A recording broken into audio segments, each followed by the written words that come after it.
இரண்டு நாளாகமம் அதிகாரம் 1. தாவீதின் குமாரனாகிய சாலமோன் தன் ராஜ்யத்திலே பலப்பட்டான்.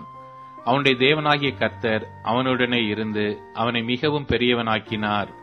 சாலமோன் 1000 பேருக்கு அதிபதிகளும் 100 பேருக்கு அதிபதிகளும் நியாயாதிபதிகளும் இஸ்ரவேல் எங்கும் இருக்கிற வம்சங்களின் தலைவராகிய சகல பிரபுக்களுக்குமான இஸ்ரவேல் அனைவரோடும் பேசி, அவனும் அவனோட கூட சபையார் அனைவரும் கிபியோனில் இருக்கிற மேடைக்கு போனார்கள்.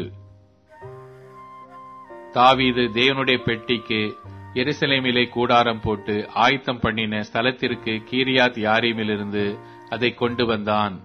கர்த்தரின் தாசனாகிய மோசே வனாந்திரத்திலே பண்ணின தேவனுடைய ஆசரிப்பு கூடாரம் அங்கே இருந்தது. ஊரின் புத்திரனாகிய ஊரியின் குமாரன் பெசலேயேல் உண்டு பண்ணின வெண்கல பலிபீடமும் அங்கே கர்த்தரின் வாசஸ்தலத்திற்கு முன்பாக இருந்தது. சாலமோனும் சபையாரும் அதை நாடி போனார்கள். அங்கே சாலமோன் ஆசரிப்பு கூடாரத்திற்கு முன்பாக கர்த்தரின் சந்நிதியில் இருக்கிற வெண்கல பலிபீடத்தின் மேல் 1000 சர்வாங்க தகன பலிகளை செலுத்தி பலியிட்டான். அன்று ராத்திரியிலே தேவன் சாலமோனுக்கு தரிசனமாகி, நீ விரும்புகிறதை என்னிடத்தில் கேள் என்றார். சாலமோன் தேவனை நோக்கி, தேவரீர் என் தகப்பனாகிய தாவீதுக்கு பெரிய கிருபை செய்து என்னை அவன் ஸ்தானத்திலே ராஜாவாக்கினீர். இப்போதும் தேவனாகிய கர்த்தாவே, நீர் என் தகப்பனாகிய தாவீதுக்கு அருளின உமது வாக்குத்தத்தம் உறுதிப்படுவதாக. தேவரீர் பூமியின் தூளத்தனை ஏராளமான ஜனத்தின் மேல் என்னை ராஜாவாக்கினீர். இப்போதும் நான் இந்த ஜனத்திற்கு முன்பாக போக்கும் வரத்துமாய் இருக்கத்தக்க ஞானத்தையும் அறிவையும் எனக்கு தந்திரலும். ஏராளமாயிருக்கிற இந்த உம்முடைய ஜனத்தை நியாயம் விசாரிக்கத்தக்கவன் யார் என்றான்.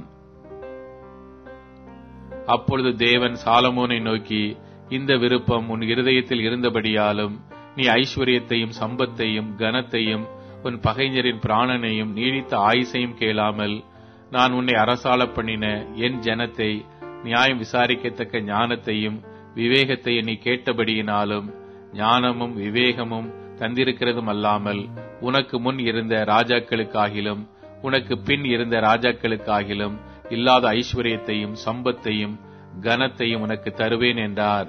இப்படி சாலமோன் கிபியோனில் இருக்கிற மேட்டிற்கு போய் ஆசரிப்பு கூடாரத்தின் சந்நிதியிலிருந்து எருசலேமுக்கு வந்து இஸ்ரவேலை அரசாண்டான். சாலமோன் ரதங்களையும் குதிரை வீரரையும் சேர்த்தான். அவனுக்கு 1400 ரதங்கள் இருந்தது. 12000 குதிரை வீரரும் இருந்தார்கள். அவைகளை ரதங்களின் பட்டணங்களிலும் அவர்களை ராஜாவாகிய தன்னிடத்தில் எருசலேமிலும் வைத்திருந்தான். ராஜா எருசலேமிலே வெள்ளியையும் பொன்னையும் கற்கள் போலவும் கேதுரு மரங்களை பள்ளத்தாக்கில் இருக்கிற காட்டாத்தி மரங்கள் போலவும் அதிகமாக்கினான். சாலமோனுக்கு இருந்த குதிரைகளும் புடவைகளும் எகிப்திலிருந்து கொண்டு வரப்பட்டது. ராஜாவின் வர்த்தகர் புடவைகளை ஒப்பந்த விலை கிரயத்துக்கு வாங்கினார்கள். அவர்கள் எகிப்திலிருந்து ஒரு ரதத்தை 600 வெள்ளிக்காசுக்கும் ஒரு குதிரையை 150 வெள்ளிக்காசுக்கும் கொண்டு வருவார்கள். அந்தப்படியே ஏத்தியரின் சகல ராஜாக்களும் சீரியாவின் ராஜாக்களும் அவர்கள் மூலமாய் கொண்டு வரப்பட்டது.